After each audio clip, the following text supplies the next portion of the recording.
আরবের বিশাল মরুভূমির ধারে একটি ছোট প্রায় ভুলে যাওয়া শহরে হরিত নামের একজন যুবক বাস করত। মক্কা ও মদিনার ব্যস্ত শহরগুলোর মতো এখানে বাণিজ্য কম, ভ্রমণকারী কম, আর পণ্ডিতও খুব কম। কিন্তু শহরের মানুষজন সৎ ও বিনয়ী ছিল। তাদের পূর্বপুরুষদের শিক্ষা অনুযায়ী ইসলাম অনুশীলন করত শান্তভাবে। হরিত ছিল একজন কাঠের কারিগরের ছেলে। তার বাবা ইউসুফ তার কাঠের দরজা ও জানালা বানানোর জন্য পরিচিত ছিল। তার তৈরি জিনিসগুলো যেন জীবন্ত এবং আল্লাহ সৃষ্টি করা জ্যামিতির নিখুঁত নিদর্শন বহন করত। কিন্তু হরিতের মন ছিল অস্থির। তার হাত কাঠের সঙ্গে কাজ করতে পারলেও তার মন আকাশের দিকে, মরুভূমির বিস্তৃত রূপের দিকে এবং অসংখ্য প্রশ্নের দিকে ভ্রমণ করত। দুঃখ কেন হয়? কেন কিছু দোয়া পূর্ণ হয় না? জীবন কেন এত অনিশ্চিত? এক সন্ধ্যায় সূর্য যখন ঢেউ খেলানো বালুর আড়ালে অদৃশ্য হচ্ছিল, হরিত একা শহরের বাইরে হাঁটছিল। সে একটি পুরানো পরিত্যক্ত মসজিদের পাশে পৌঁছালো। মসজিদটি ভাঙাচোরা, মিনারটি একটু নড়ে, যেন সৃষ্টির প্রতি বিনম্রতা দেখাচ্ছে। চাঁদের আলো একটি ছোট জিনিসের উপর পড়ে। হরিত কাছে গিয়ে দেখল একটি পুরানো ব্রাশের প্রদীপ, ধুলোয় ঢাকা, তবে এখনো অক্ষত। সে তা তুলে নিল। এটা অদ্ভুত লাগছিল। ঠান্ডা রাতেও তবু তার হাতে উষ্ণ লাগছিল। হরিত তা বাড়িতে নিয়ে গেল এবং জানালার পাশে রাখল। রাতে ঘুমের চেষ্টা করার সময় কোমল একটি কণ্ঠ তার কানে ফিসফিস করল, হরিত, অন্ধকারকে ভয় করো না। কেবল অন্ধকারেই আল্লাহর আলো সবচেয়ে উজ্জ্বলভাবে ঝলমল করে। হরিত চমকে উঠল। কণ্ঠটা কোমল, কিন্তু তার আত্মায় তা গভীরভাবে নেমে গেল। পরের দিন সে বাবাকে সব বলল। ইউসুফ, যদিও সরল মানুষ, বলল, কখনো কখনো আমার ছেলে আল্লাহ সরাসরি কণ্ঠে কথা বলেন না। তিনি ছোট চিহ্ন ও অলৌকিক ঘটনার মাধ্যমে আমাদের শেখান। হৃদয় খোলা রাখো এবং মনোযোগ দিয়ে শুনো।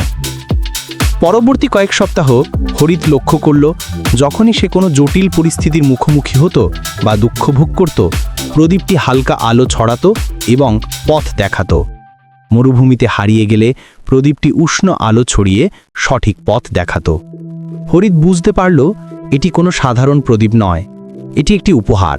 তবে আল্লাহর পক্ষ থেকে উপহার কখনো উদ্দেশ্যবিহীন হয় না।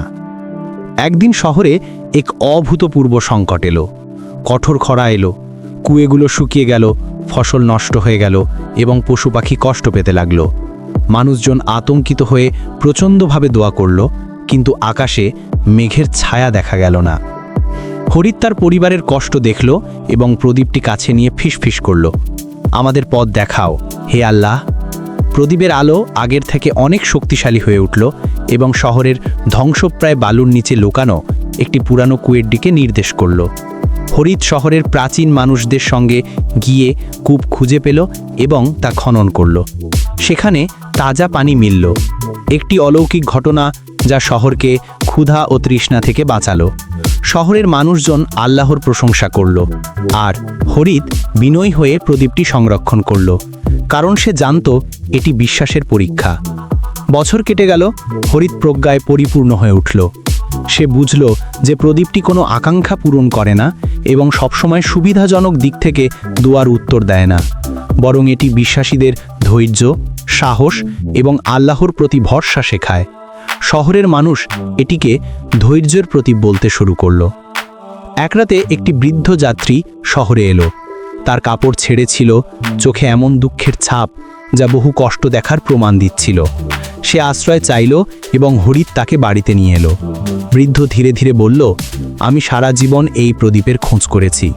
যারা এটিকে ধারণ করে আল্লাহর নির্দেশিত পথে চলে, তবে শুধু তখনই যখন তারা সত্যিকারের বিশ্বাস নিয়ে এগিয়ে আসে।